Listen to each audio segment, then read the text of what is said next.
ये कहानी है हनुमानगढ़ में रहने वाले 12 साल के उमेश की। उमेश अपने माता पिता के साथ रहता था। वो एक 7th क्लास में पढ़ने वाला बहुत ही होनहार बच्चा था। हनुमानगढ़ में कोई स्कूल न होने के कारण गांव के बच्चे पास ही के गांव इमामपुर के स्कूल में पढ़ने जाते थे।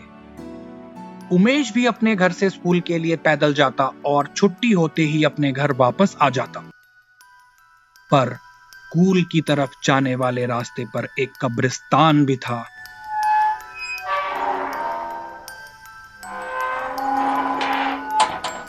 लोग बहुत कतराते थे कब्रिस्तान के सामने से गुजरने में, पर बेचारे बच्चों को तो मजबूरी में रोज स्कूल जाना पड़ता था। लोगों का कहना था कि कब्रिस्तान में एक भूत है और रास्ते से आने जाने वाले लोगों को तंग करता है।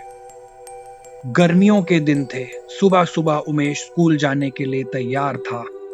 अरे वाह, क्या बात है, आज तो तुम बहुत खुश नजर आ रहे हो। मैं बस आज स्कूल जाना है, फिर तो गर्मियों की पूरी 1 महीने की छुट्टी है। छुट्टी के नाम से तो तुम्हारे अंदर एक नई जान आ जाती है। ठीक है, आराम से जाना और पूरे महीने का होमवर्क ठीक से समझ कर आना। फिर उमेश स्कूल के लिए चल दिया। दोपहर होते ही स्कूल की छुट्टी हो गई और उमेश टॉफी खाते खाते खुशी खुशी अपने घर की तरफ आ रहा था। पर जैसे ही वो कब्रिस्तान के सामने से गुजरने लगा, तभी अचानक से उमेश को लगा कि उसका बैग पकड़कर किसी ने पीछे की तरफ खींचा है। उसने तुरंत इधर उधर देखा, लेकिन उसे वहां कोई नहीं दिखाई दिया। फिर वो जैसे ही 2-4 कदम आगे बढ़ा, अचानक से फिर उसे किसी ने जोर से धक्का दिया और नीचे गिरा दिया और उसे एक बहुत ही भयंकर डरावनी हंसी सुनाई दी। गिरने से उस बेचारे बच्चे के घुटने में चोट लग गई और जब वो देखने लगा कि उसको धक्का दिया किसने, तो उसने पाया कि उसके आसपास कोई भी नहीं है। इस घटना से उमेश बहुत डर गया। वो जैसे तैसे कर अपनी जान बचाकर वहां से भाग ही रहा था कि पीछे से एक भयंकर डरावनी आवाज आई। घर पहुंचकर रोते हुए उसने सारी बात अपनी माँ को बताई। उसकी माँ समझ गई कि ये कब्रिस्तान का भूत है।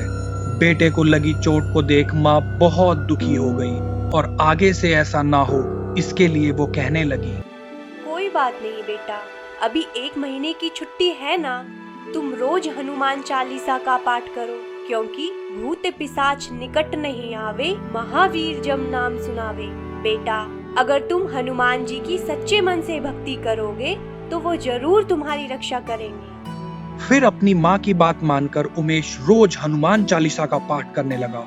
देखते ही देखते गर्मियों की छुट्टियां खत्म हो गई और अब तक उमेश भी उस घटना को भूल चुका था।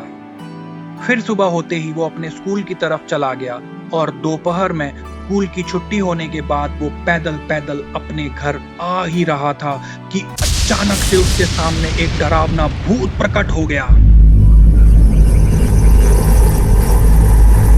भूत बहुत ही ज्यादा डरावना था और उसे देखकर उमेश डर गया। अब भूत धीरे धीरे उमेश की तरफ बढ़ रहा था, पर यहाँ उमेश ने बहुत ही समझदारी भरा कदम उठाया। उसने अपने हाथ जोड़ और आंखें बंद कर हनुमान जी को याद किया और तभी एक बहुत जबरदस्त रोशनी हुई और वहां साक्षात हनुमान जी प्रकट हो गए। हनुमान जी ने अपनी गदा के प्रहार से उस छुटपुट भूत को हमेशा हमेशा के लिए धरती के पार भेज दिया। फिर बजरंग बली भी अंतर्ध्यान हो गए। उमेश ने जैसे ही अपनी आंखें खोली तो वो भूत गायब था। ये देखकर वो बहुत खुश हुआ। दोस्तों, अब मेरे समझ में आ गई है ये बात कि अगर हम भगवान की सच्चे मन से भक्ति करते हैं तो कोई भी भूत और जिन हमारा कुछ नहीं बिगाड़ सकता।